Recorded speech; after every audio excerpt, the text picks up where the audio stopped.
So 95% of restoration contractors fail within 5 years. So why is that? Well, there's a lot of things that they do wrong, but I can tell you this. They fail to understand some basic concepts and some key definitions. Here's the deal, guys. Owning a business is tough. Owning a restoration business could even be tougher. If you want to succeed in water damage restoration, you need to understand some key concepts and some critical definitions. And if you fail to master these things, it can cost you thousands of dollars and it can put you back years on your trajectory growth. So here's the deal. In this video, we're going to break down some of the key concepts that you need to understand if you want to be successful growing a restoration company. And we're also going to talk about some of these key definitions. These guys that fail, they probably don't understand some of this stuff. And I'm going to go over that with you in this video. So if you own a restoration company and you want to learn from others' mistakes, you do not want to miss this video. Let's go. All right, guys, so as we get started, the first thing I want to talk about is the idea of a wholesale versus a retail contractor, okay? When you're first getting started in your business, you need to decide which one you're going to be, okay? And I think step one is for you to understand what is a wholesale contractor and what is a retail contractor, okay? And so I'll start with the wholesale contractor because that's kind of how I started when I grew my business, okay? When I first got started, Simple Solutions, we started out like as a handyman outfit, and then I found one relationship where we were winterizing bank-owned REO properties, okay? That was a wholesale relationship. So one person gives you a whole bunch of work orders, that's a wholesale relationship. Another example of a wholesale relationship would be a property manager, right? If you get in bed with a property manager and they give you a whole bunch of work, then that's going to be one customer, the property manager, giving you a whole bunch of different work orders. That's a wholesale relationship. Another example would be we also worked for builders at one point because we did like handyman stuff, and then we transitioned into carpentry and construction. We did a whole bunch of stuff. And that's the next thing. In the first 5 years, you do a whole bunch of stuff and you got to figure out what it is that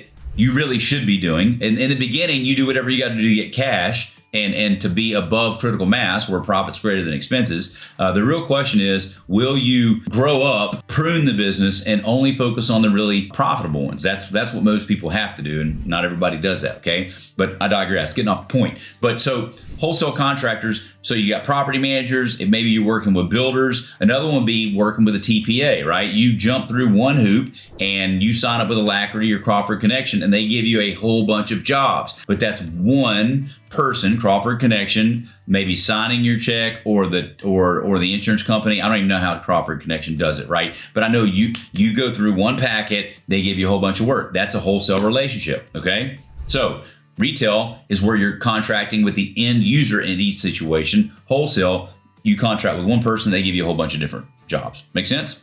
So in the beginning, wholesale makes sense because you get one relationship and they give you a whole bunch of work, right? Because you need money, right? But I'm not saying wholesale stuff's bad, okay? I'm not saying it's great either. But in the beginning, it's okay. I would probably still go after it in the beginning, go after like one relationship to feed me a whole bunch of work, but you got to be able to get off of that as soon as you can and replace it with the best gravy work, which is the retail. But the problem with the retail is it's hard to get. It's hard to go get enough customers to feed you and your business and your family. When you can go get one customer and they feed you a whole bunch of work, that's much easier to run. But the problem is it's risky because if you lose that relationship, you lose all your revenue, bro. And that's very risky.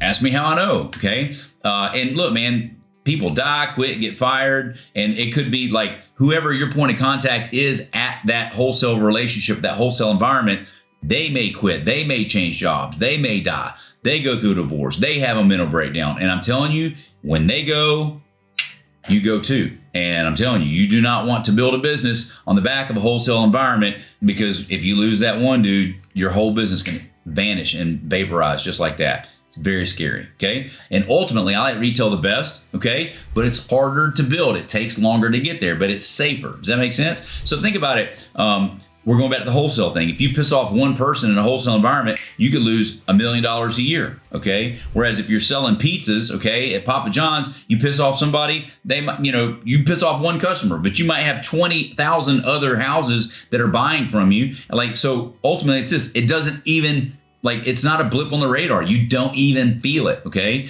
But the bad news is this. If you piss them off and you don't feel it, when you get them as a new customer, you don't feel it either, okay? So it's death by 1,000 cuts. You got to stack all these things up. Retail takes longer, it's harder. The wholesale is much quicker, okay? So hopefully we've started to bring this in. So I don't remember if we talked about some of the other things about wholesale, but the good news is one person gives you a whole bunch of work. The bad news is one person gives you a bunch of work, so it's risky. The other thing is this, it's typically lower margin work, okay?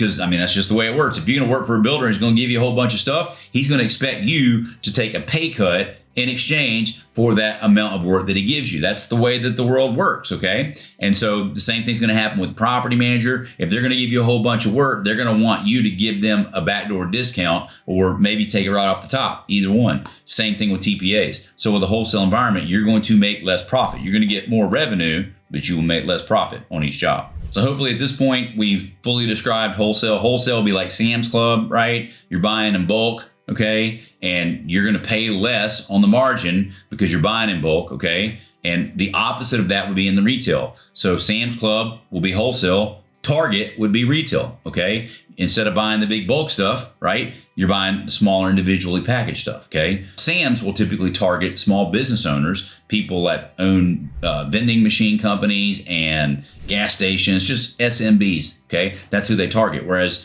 Target, this is kind of weird, Target targets just individual people, okay? And so they're going to charge them more money and higher profit margins as a result. So let's go back over to the retail side. So once you really understand what a wholesale is, the opposite is going to be a retail. But this is so critical for you guys to understand, because if you are going to be in water damage restoration, you need to decide what is it you're going to be. Are you going to be a wholesale or a retail contractor, okay? And if you are getting into an environment where one person is feeding you a whole bunch of work, that's a wholesale thing.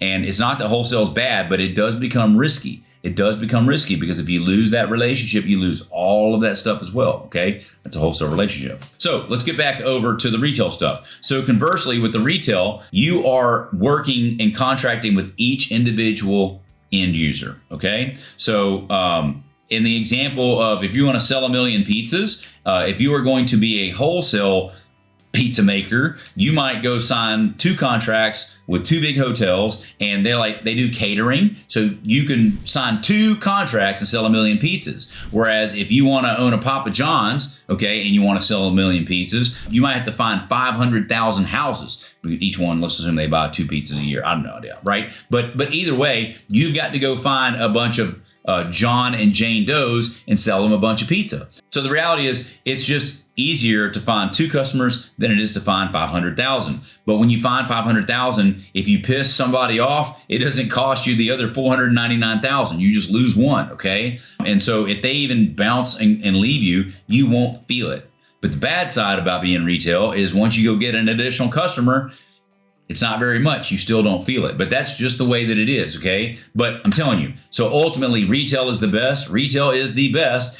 Now, you can combine a wholesale and a retail relationship by leveraging plumbers, okay? That's where you build one relationship with one plumbing company, and that company sends you a whole bunch of jobs, or they refer you to a whole bunch of jobs. But if you think about it, the plumbing company's not paying you. John Doe, Jane Doe, Bill Smith, Wanda Smith, the homeowners are paying you, okay? That's a critical distinction that you need to know and understand. So a referral company or a referral tree, like we call them, you can leverage the good word from a plumber, and they can send you a whole bunch of jobs or refer you to a whole bunch of customers. That's the blend of both, okay? That's the best of both worlds. That's a retail contractor operating in a wholesale environment, if you will, okay? That's the one that you really want, to be quite honest. Because eventually, it's just a numbers game, guys. Eventually, you're not going to get paid for a job, okay? Eventually, you will not get paid for a job. And wholesale, the jobs will be much bigger. Retail, they'll be much smaller. So, and I'm just telling you, if eventually you don't get paid on a job, would you rather not get paid on a $10,000 job or a $100,000 job? I'm just telling you, okay? And so I'd rather have 10 $10,000 jobs than one $100,000 job, okay? And the other thing is, like, if it takes longer to get paid, right? Like, I would rather have 90% of my money now. Like in that $100,000 scenario, those big ones may even take longer to pay out. Okay. Here's the next thing. It has to do with leverage, right? There's an old joke. What's it say? It says, hey, if I owe you $1,000, that's my problem.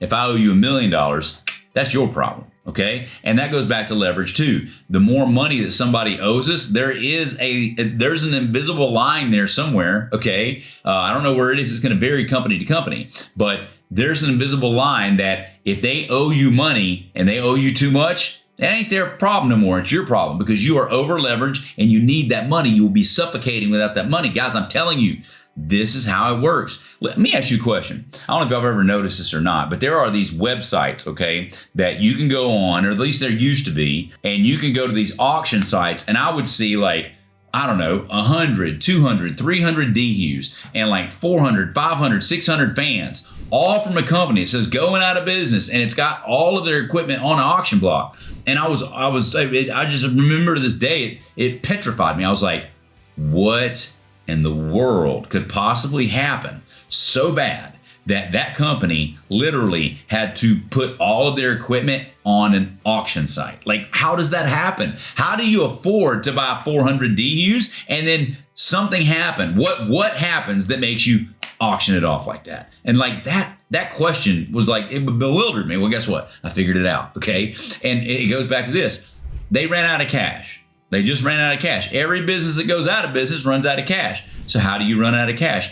A series of things will go wrong, okay? But ultimately, if you take on a big commercial job that you can't afford to do because you're going to front the labor, front the material, okay, and maybe go buy some equipment to get this thing executed. If you burn up all of your operating capital on that job, which there's a good chance you might, that's called putting the noose around your neck and just cinching it, okay? And that's how these guys, they settle at 50 cents on the dollar. Now, I did this myself, guys. I had to do this in my own company because we signed a $545,000 contract with a company in Nashville. It's a property management company. That's why I don't like property managers, okay? Don't like them. And anyway, $545,000 deal. It took me a year to put this thing together, okay? And I mean, it was tight, dude. It was solid. It was all good.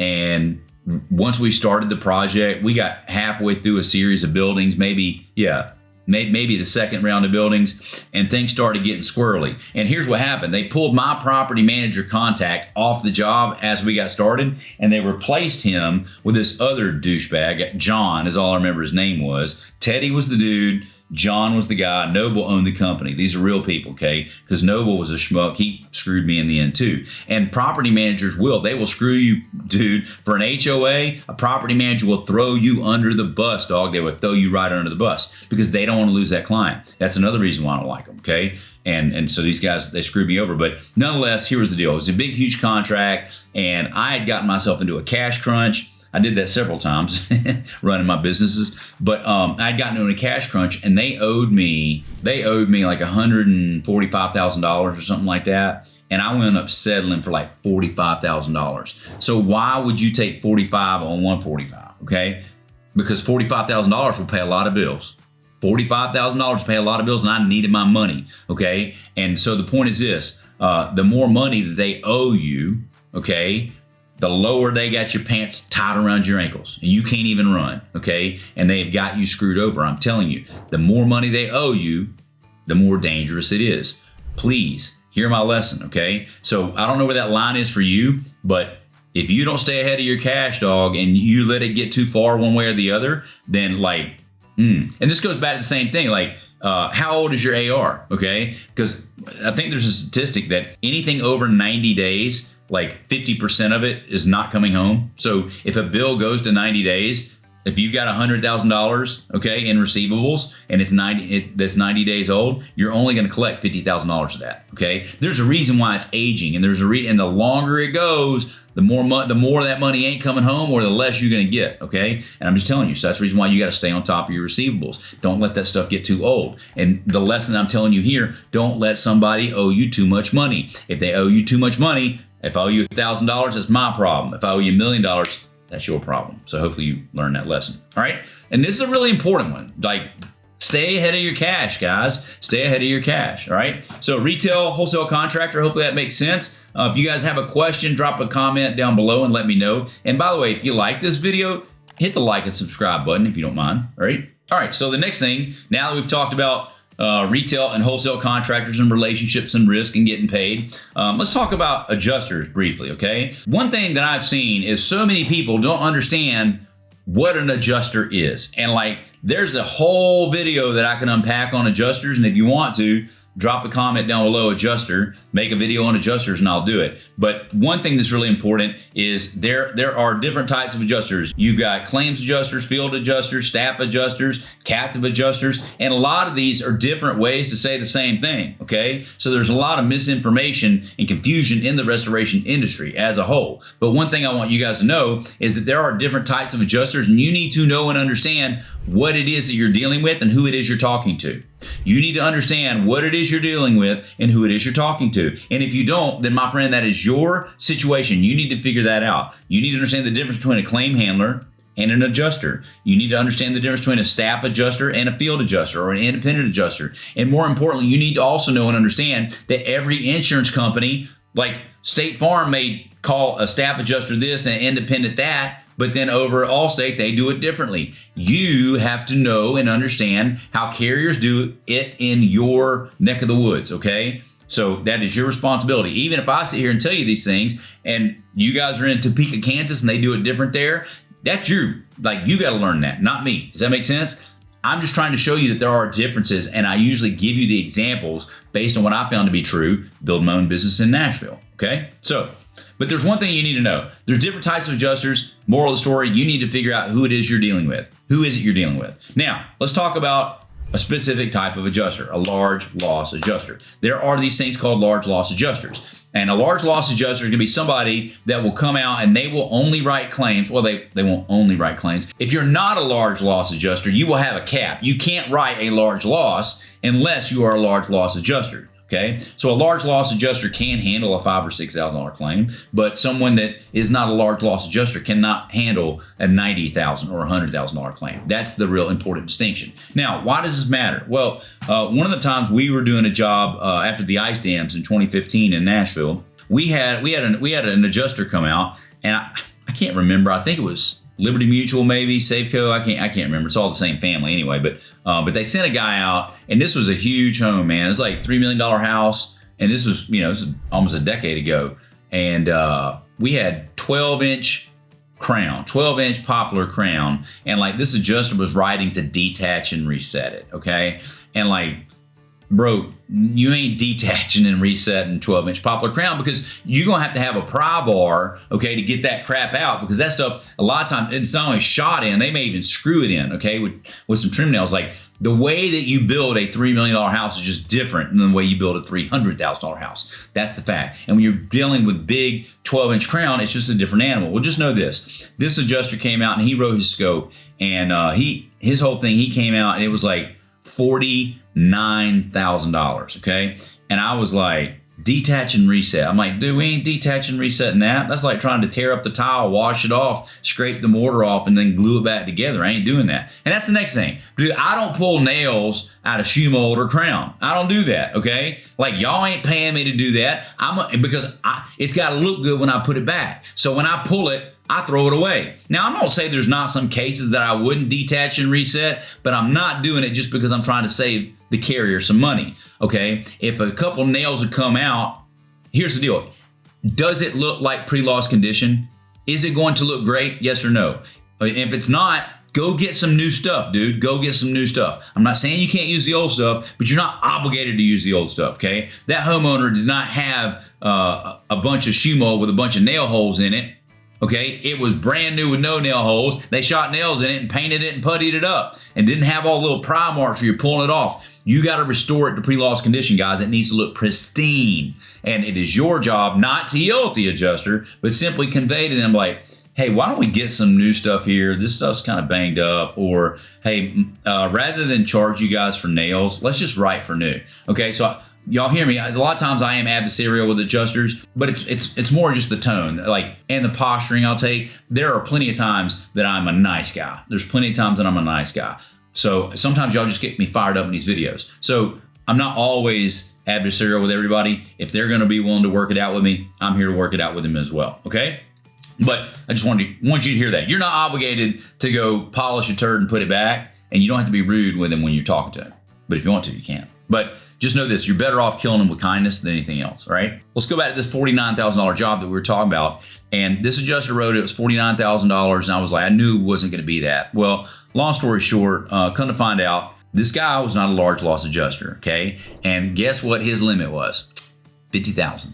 50,000. So he wrote it like at 49. So we wound up getting a large loss adjuster out there instead, okay? Now, granted, the scope changed some. The scope did change, well, specifically into the roof. But just know this, that dude wrote a scope for 49 grand, and I'll let you guys know that we settled that job. I say we settled it. The recon on that one was $249,000. So from 49 to 249.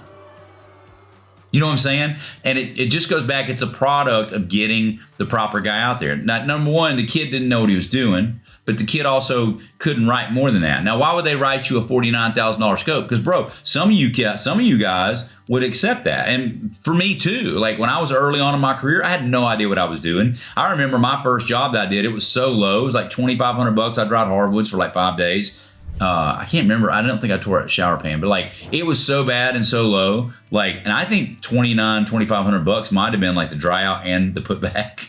I couldn't figure out xactimate, but like, dude, I was not going to sit there and search shoe mold for 30 minutes, just try and type up all the little codes and sketch that out. And it was only $6.11. You know what I'm saying? So anyway, the adjuster put money on my estimate. That's how bad it was. But nonetheless, we went up settling that thing for $249, okay? And they send you out there with the cheaper, lower loss adjuster, if you will. He's not really a lower loss, but he's the staff adjuster, whatever, the normal field. Because if you'll take 49, they will pay 49, okay? And so just know this, there is a large loss adjuster, and when you are settling a claim, you need to find out, or you need to know, number one, what is large loss in your market or for that carrier? For some carriers, it's $25,000. For some carriers, I've seen it as 25. Some it might be 50.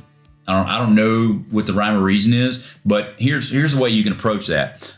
Next time you're talking to an adjuster and be like, hey, curious, what's defined as large loss for you guys? 20 grand, 50 grand, 80 grand? How do y'all define it? In some cases, they may define it, they may not. I don't know, but I'm just telling you, there is a line, and all I'm telling you is this. If it's a $100,000 job or a $200,000 job, whoever you call, the very first person you talk to may not be the one handling that claim because they can't handle large loss. So you need to find out from the claim handler or the claims adjuster, whoever you're talking to, hey, I think this one might be a larger one.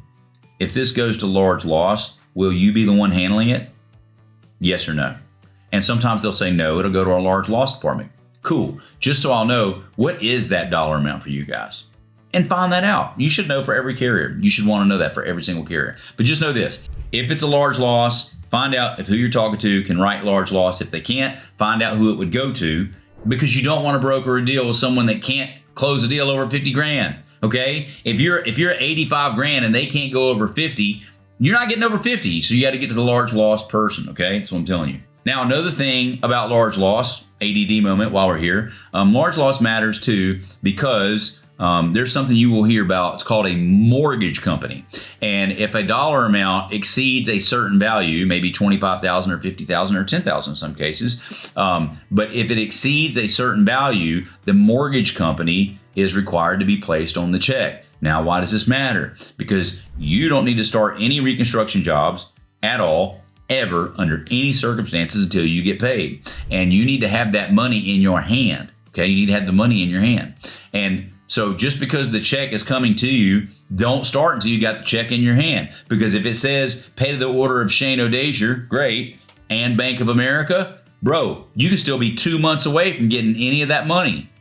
You could be 2 months away from getting any of that money. If BOA's on there, it ain't ready for you. Okay, now maybe you can take it down to the local bank and get it handled there. Maybe you can, maybe you can't. I've seen that happen. But there are many cases where you may still be 4, 6, or even 8 weeks from getting that money. So again, that goes back to large loss. Mortgage company gets to be on there. You need to find out what the mortgage company thing is. I don't remember how it's determined, probably by carrier and maybe by different policies. I've seen that number kind of move around. Sometimes they'll show up, sometimes they don't. I just know this, when a mortgage company gets involved, things slow down. Here's the next thing.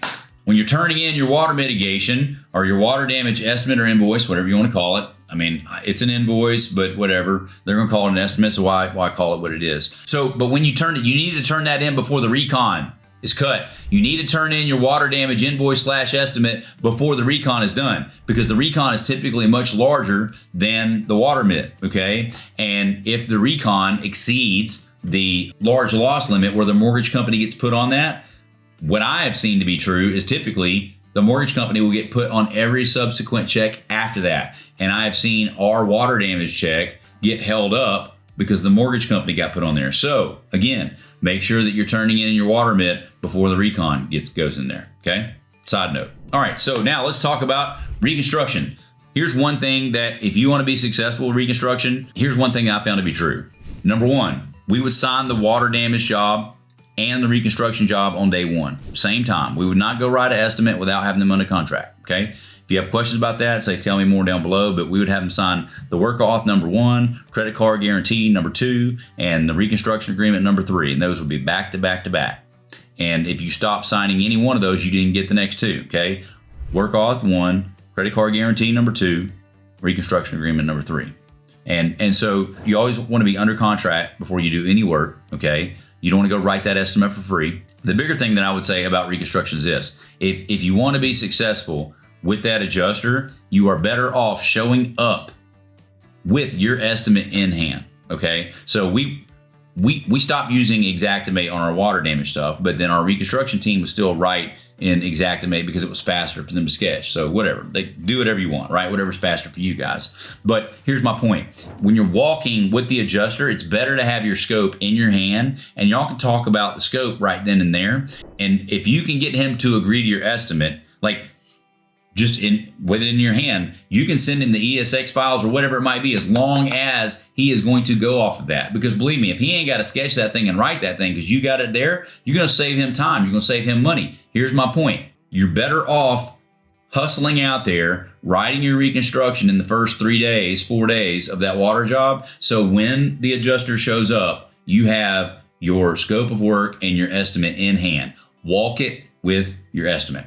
The next thing I'll say about estimates, anytime they've got an estimate and you've got an estimate, never talk about their estimate. Always talk about your estimate. You will always get closer to your number working off of your estimate. Yeah, I know I shouldn't be having to tell you this right now, but never look at their estimate. When they say, well, we've got a comparative, we'd like for you to look at it. I'm like, no, I've already got this. I don't need your comparative. They'll say, tell me what I'm missing. And I'll be like, I don't know. Tell me what's wrong with mine. Always go back to yours. Don't go back to theirs. That's it. You will get to your number faster working off of your estimate. All right, so let's talk about a few definitions real quick. We're going to talk about mitigation, remediation, reconstruction, and restoration, okay? Let's go through these real quick. Mitigation, what is it? When does it happen? We're going to kind of talk about each one of those. Mitigation, the way that I've got this, or I think the definition that I put here is to reduce the severity of something. So you're mitigating the damage caused by water, okay? So you're mitigating damages caused by water, okay? That's mitigation. So mitigation is not just limited to the restoration industry, okay? You can mitigate a whole handful of things, but just for what we talk about with water damage mitigation, I call it water mitigation a lot. I don't even know what that means. It's a misnomer, oxymoron, whatever you want to say, but it is what it is. You know what I'm saying? That's what a lot of people you'll hear it referred to as. But the term mitigation is typically referring to the emergency services dry down portion, okay? And that's where you are mitigating secondary damages. You are mitigating damage against a structure caused by water. But then let's take a look at remediation. Remediation is typically the process of reversing or stopping environmental damage in the context of water damage, okay? So that will typically have something to do with mold, right? Or if you're talking about environmental stuff, it can be asbestos. You can remediate asbestos. I think abate is probably the better term.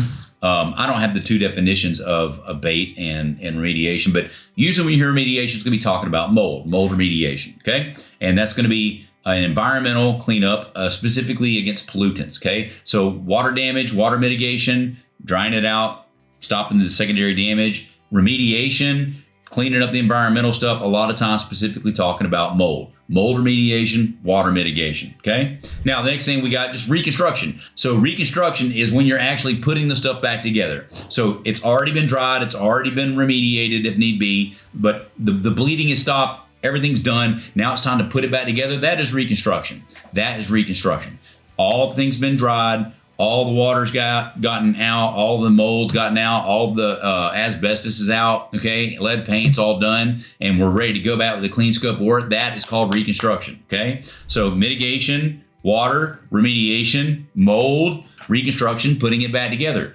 all of these things together are what I call restoration, okay? That's restoring, that's the process that you're doing all of that, okay? Now let me read my definition here. The process of returning something to its original state or its original condition in the context of property damage it means repairing or reconstructing a property to its pre-damage state.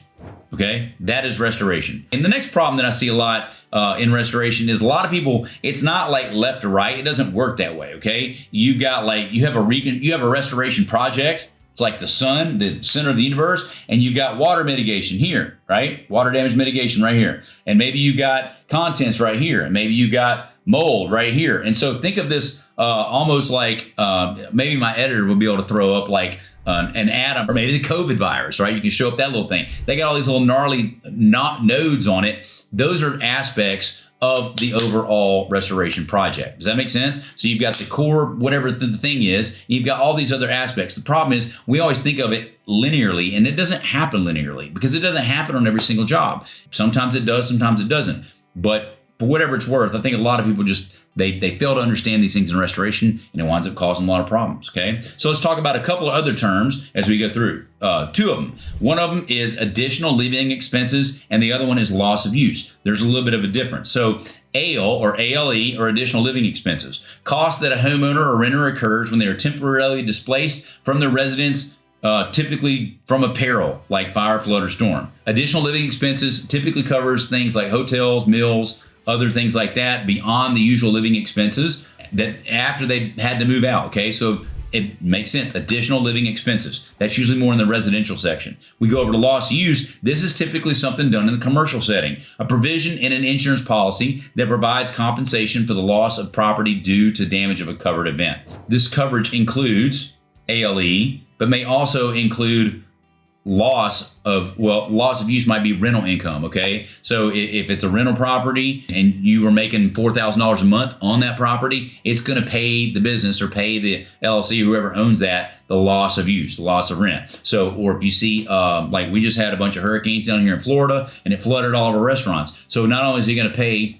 to put all the stuff back together, but they also have to pay what the business would have earned had it been running, okay? That is a better example of loss of use, okay, or additional living expenses. So hopefully that's helpful. We're probably around the 30-minute mark, so I'm gonna kind of bring this thing in for a landing here. So if you guys have any questions on more of these things, drop a comment down below. If you want me to help you answer any of these, or you want us to talk about helping you grow your business, just go to workwithshane.com, put in your information, hop on a 15-minute free call, and we'll be glad to help you any way that we can. Do me a favor, share this video on social media, and drop a comment down below. Let me know where you're tuning in from. We'll see you in the next video. If you guys enjoyed that video, I've got 3 things for you. First off, there's a couple of other videos somewhere on the screen. You can click those now to go watch more content about growing your restoration company. Number 2, if you haven't already subscribed, click my face below and that will subscribe you to the channel. And finally, if you would like for me to help you grow your restoration company, go to workwithshane.com, put in your information, and let's get on a 15-minute call. We'll see you then.